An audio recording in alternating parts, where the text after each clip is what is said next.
Hati-hati, ini larangan pose foto ASN jelang pemilu 2024.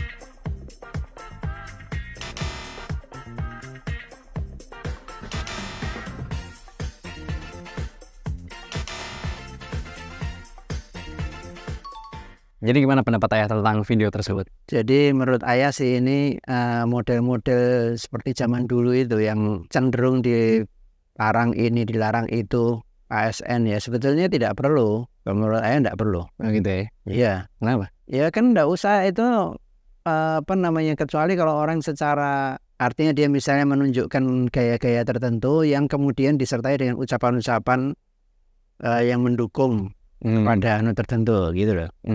Itu satu, atau ikut kampanye atau mengkampanyekan dengan sengaja. Kalau soal gaya-gaya foto itu kan zaman sekarang orang memang gayanya macam-macam kan.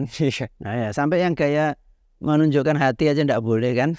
Nah itu untuk apa? Tidak perlu menurut saya sih sebetulnya. Mungkin kan karena PNS ini kan pekerja pemerintah gitu kan. Masa memakai pose Korea Selatan ini kan bukan PNS Korea Selatan gitu ya maksudnya. Mungkin Mas.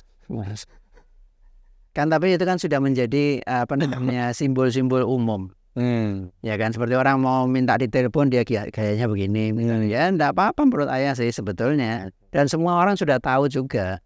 Zaman sekarang masyarakat itu sudah dewasa ya. Tidak seperti dulu. Tapi kalau dia secara intensif dia terus-menerus melakukan gaya-gaya seperti itu dengan kesan-kesan mempromosikan orang tertentu ya itu boleh dilarang, enggak apa-apa. Tapi kalau misalnya hanya sekedar gaya-gaya waktu foto sebenarnya tidak perlu gitu lah.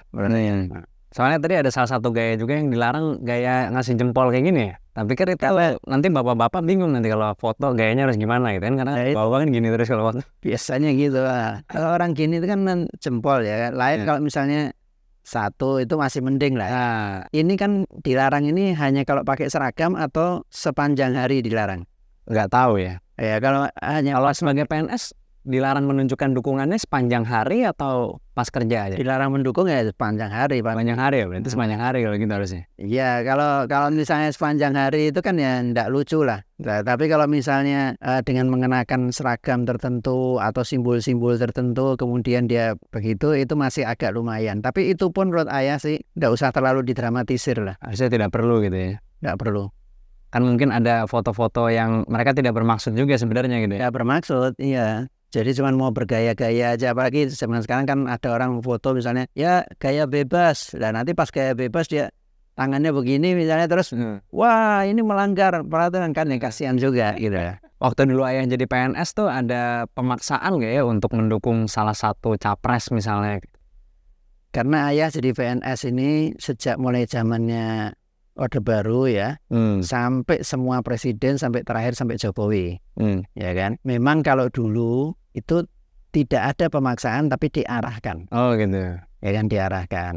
Ya dan semua PNS biasanya itu jadi kadernya partai tertentu gitu loh.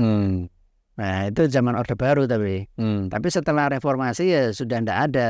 Diarahkannya gimana maksudnya? Kan dulu semua orang sudah tahu lah zaman Orde Baru itu partai yang berkuasa adalah Partai Golongan Karya ya. Tapi Golongan Karya waktu itu belum jadi partai.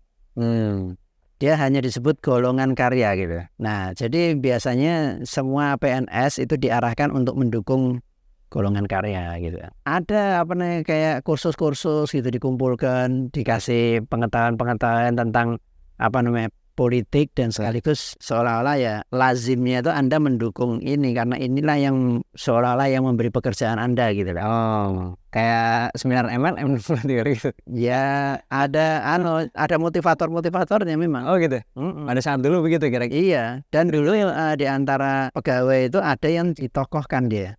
Oh gitu. Dia mendapat pendidikan tambahan bagaimana untuk mensosialisasikan itu. Kemudian ada istilahnya Ayah lupa itu, pokoknya orang latihan nyoblos. Oh gitu. Dilatih untuk mencoblos gitu. Iya. Nah pada waktu latihan nyoblos itu yang dimunculkan ya gambar dari partai yang berkuasa itu gitu. Oh. Itu Ayah pernah ikut apa seminarnya seperti itu maksudnya? Ikut. Latihannya. Pernah ikut. Karena wajib waktu itu. Karena waktu itu ayah sekretaris Korpri. Oh gitu. Sebagai sekretaris Korpri wajib ikut itu gitu loh. Tapi ya dapat ilmu juga sih. Oh gitu. Dapat ilmu-ilmu sedikit tentang politik, pemahaman politik dapat sedikit banyak dari pertemuan-pertemuan itu. Sehingga ya sebetulnya ada manfaatnya juga.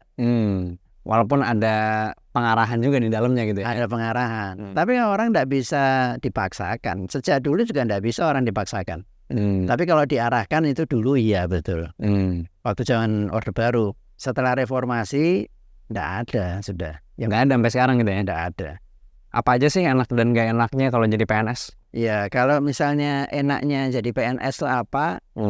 Ya orang kalau jadi PNS kan ada kesempatan untuk menjadi pejabat publik. Pejabat publik itu nanti dia kan bisa ikut menentukan kebijakan-kebijakan, bisa bikin aturan-aturan. Misalnya ayah jadi salah satu pejabat itu kan, di misalnya nih ya, misalnya jadi pejabat di ESDM misalnya. Nah, ayah bisa membuat aturan-aturan tentang pengelolaan ESDM itu, tentunya bisa memakmurkan rakyat, misalnya meningkatkan pendapatan negara dan sebagainya. Nah, kalau yang ayah pernah alami kan sebagai direktur rumah sakit ya. Nah, sebagai direktur rumah sakit kan kita bisa membuat peraturan-peraturan yang dengan peraturan itu pelayanan menjadi baik sehingga masyarakat merasakan manfaat yang lebih besar. Nah, kalau kita bisa melakukan itu kan kita pertama pahalanya besar. Kedua kepuasan masyarakat juga tinggi, ya kan? Dan itu kan suatu kebahagiaan buat kita. Itu manfaatnya. Itu. Kemudian yang kedua tentu ya orang namanya jadi pegawai negeri, jadi pegawai ya penghasilannya tetap, tapi kecil, gitu ya. tapi cukup, gitu lah. Untuk hidup cukup lah. Manfaatnya kira-kira itu. Lebih sulit dipecat juga. Sepanjang ayam jadi PNS ya ada juga yang diberhentikan, pecat ada. Tapi kan lebih sulit daripada kerja sama perusahaan swasta misalnya gitu. Kalau perusahaan swasta bisa bangkrut. Kalau pemerintah kan tidak mungkin, hampir tidak mungkin. Nah, sulit sekali. Kalau perusahaan swasta kan banyak yang nanti kalau dia drop, dia kurangi pegawainya, ya, itu maksudnya diberhentikan sama dia, terjadi PHK banyak gitu. Kalau di pemerintah kan nggak ada ya, maksudnya kayak tiba-tiba PHK ribuan orang itu tidak akan terjadi. Oh, tidak akan terjadi malah. Nah, paling dialih fungsikan, dipindahkan ke bagian apa gitu. Tidak mudah dipecat berarti. Ya tidak mudah dipecat betul memang. Ya kan? Tapi itu menurut ayah bukan enak.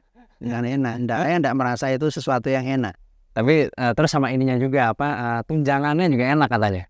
Ya ada tunjangan-tunjangan memang. Di samping gaji ada tunjangan-tunjangannya. Tapi tunjangannya kecil. Oh gitu ya? Iya, PNS itu naik pangkat ya. Itu naiknya paling-paling hanya 200.000, 300.000 gaji.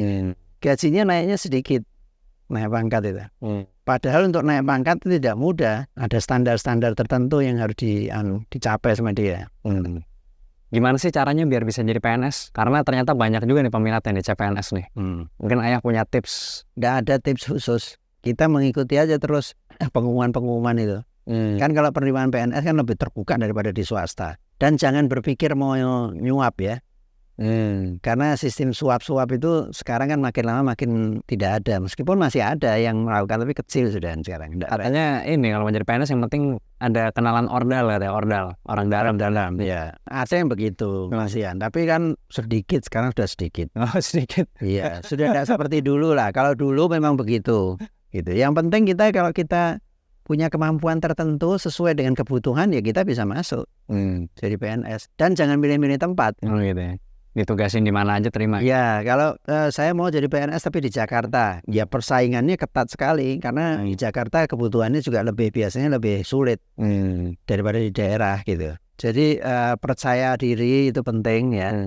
Jangan belum sudah merasa tidak ada orang dalam percuma. Ya sudah kita tidak bisa. Ya banyak yang begitu tuh. Memang iya ya tahu orang-orang yang berprasangka begitu masih banyak. Dia sudah abaikan saja orang-orang yang emang dia punya orang dalam atau apa ya sudah diabaikan saja gitu ya. Ya karena kebanyakan itu nipu juga.